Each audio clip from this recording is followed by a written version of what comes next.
What's up, Psych Perspectives, GeoFuck, and I'm going to be talking about the Narcissistic Hoover. So I made a video last week where I discuss, be careful, beware of the Narcissistic Hoover.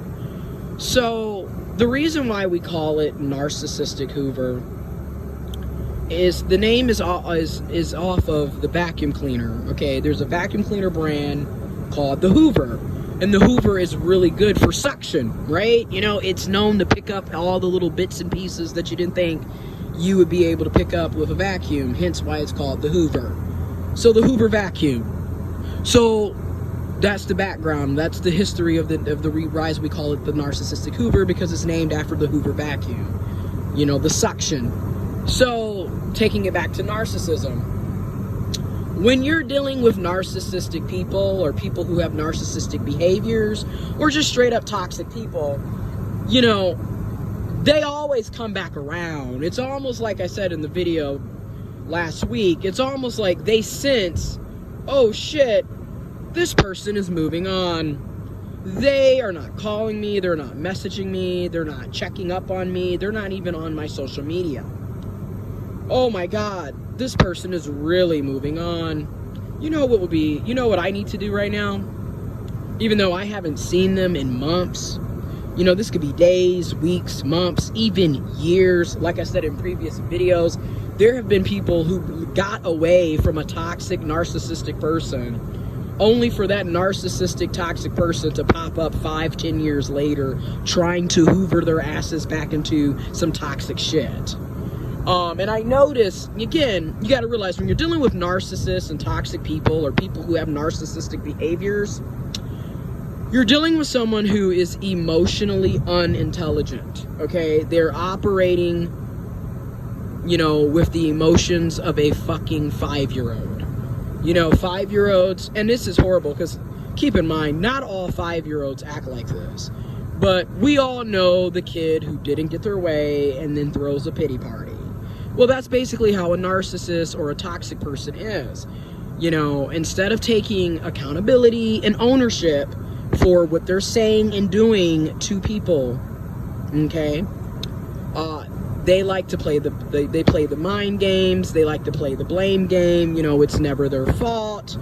It's always you're the problem. And then when you finally do get enough of it, and you gather your own self-respect, self-dignity, self-worth, and you cut them off and you go on about your life, and God knows it takes a lot of strength, courage, you know, to stay away from toxic, narcissistic people because, man, it is an abusive relationship. You know, and a lot of us grew up in toxic, narcissistic, dysfunctional ass families. So many of us, all we know is toxic, narcissistic, dysfunctional, and abuse. So again, I understand. On average, it takes a person at least 7 times to get away from toxic, abusive, narcissistic people. You know, it's the cycle of abuse. I get it.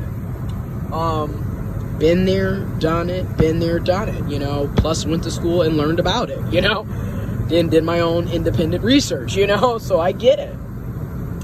But they always try to sucker you back in, you know, and like I had literally blocked this person on Twitter, on Snapchat, on Instagram back in August, deleted their phone number at the beginning of October, end of September.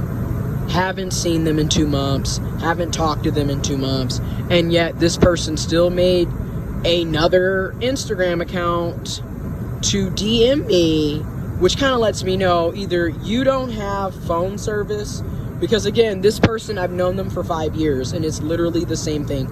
It is this on and off shit, and it's the most inconsistent, flippy floppy, woe is me, and it's just unnecessary.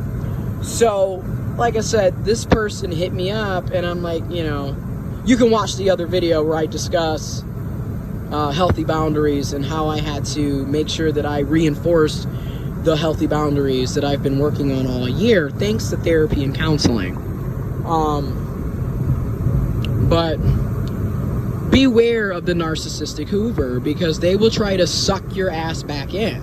As soon as they think that you're moving on, you can best believe they're gonna hit you with the "I miss you" text, or they'll send you a picture of some shit that y'all did years ago, months ago, or when y'all were cool, to try to trigger some emotions out of you, try to trigger a response out of you. Because at the end of the day, they're trying to see, like, okay, do I still have this hold on you? Can I still get you to respond instantly, even though I ghosted your ass for weeks, months, years? That's what they're trying to do. They're trying to see if they still got you. So anyways, and I mean literally, I believe he sent a friend, made an Instagram and sent another follow request last Tuesday, Wednesday, and literally by Sunday, I blocked that ass. Because it's like, come on, dude. Like, you're doing the same shit. Your communication is trash. You are pathetic. You have nothing to bring to the table. And it's the same shit the past 5 years. And another thing is, how many times is your fucking phone gonna be turned off? You are a grown-ass man, and you can't even keep a phone on. Yet you think I want to waste my time talking to you. Anyways, again, when you're dealing with toxic people, this is what they do. And like Walter Lee Hampton II said a couple of weeks ago on YouTube, it's fall, it's about to be winter next month. Listen, this is the perfect time for the homosexuals and the lowlifes to try to come back into the fold, because they need someone they can stay with for the next couple of, at least 3 to 6 months until they can, get back on the scene and it's hot out. I mean, let's be honest. So that's what the narcissistic Hoover is. Don't fall for it. I know it's hard because a lot of us are trauma bonded, and I'll do a video discussing trauma bonding as well. But again, you can go on YouTube, you can go on the World Wide Web and use your smartphone and look this shit up yourself, because it's really about you being accountable and doing your own research so you can protect yourself. But yeah, that's that. I hope y'all have a good night, but be mindful of these narcissistic, toxic ass people. Don't let them sucker you back in. Don't let them suck you back in. Beware of the Hoover.